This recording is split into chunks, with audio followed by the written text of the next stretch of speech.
everyone. Thank you for coming. I mean, you had to. It's school. So, here's my project. This is a plane, but don't think of it as a plane. Think of it as a superpower. Because in 1920, if you were brave enough to fly one of these things, to even go up in one, you were kind of a superhero. That's true for pretty much all new technology. It was the same with cars. Oh, no talking. Thank you, Wayne. Okay, now you've thrown the timing off. Resetting. Tina, Jean. Whoops, dropped the cloud. How was everyone's Mother's Day? Did you all spend it working on your presentations like I did? Get your moms to help? Some present, right? The only present they got was a presentation. Thanks. Amelia Earhart gets her pilot's license in 1923. In 1932, already famous but determined to prove herself as a pioneer, she flies solo across the Atlantic. The first woman and only the second person ever to do this. Her most ambitious goal, however, to be the first woman to fly around the world, this goal she would never achieve. Her voice on the radio during the final part of that journey would be the last anyone heard from her ever.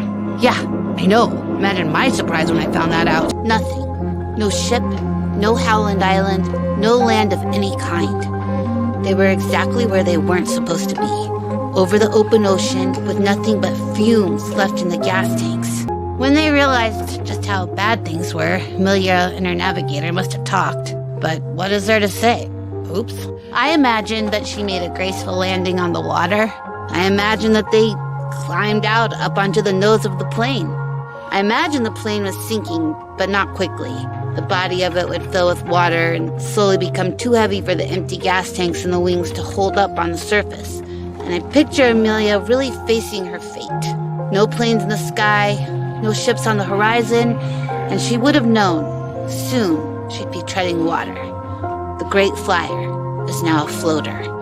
Fish food. Amelia Earhart didn't fly around the world. And some people may think that makes her a failure. And those people might say that loudly while standing next to you with hot breath. And sometimes, yeah, people with louder, deeper voices get heard more, and that's really annoying. But that doesn't make me want to make my voice lower and deeper.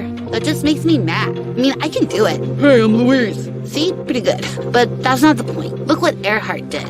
She saved her money and she bought her bright red Lockheed Vega. That was her saying, hello, this is what my voice sounds like.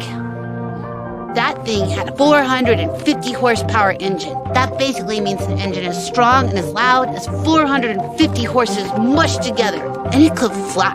If you wrote a book and you invented this character, this dashing lady pilot, you might become a famous author. Well, she was that character.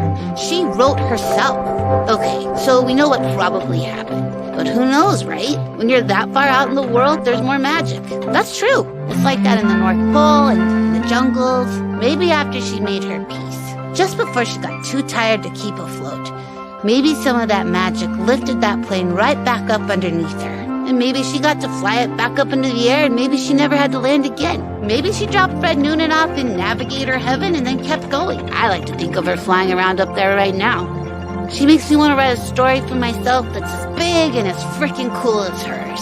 So that's why Amelia Earhart is my hero.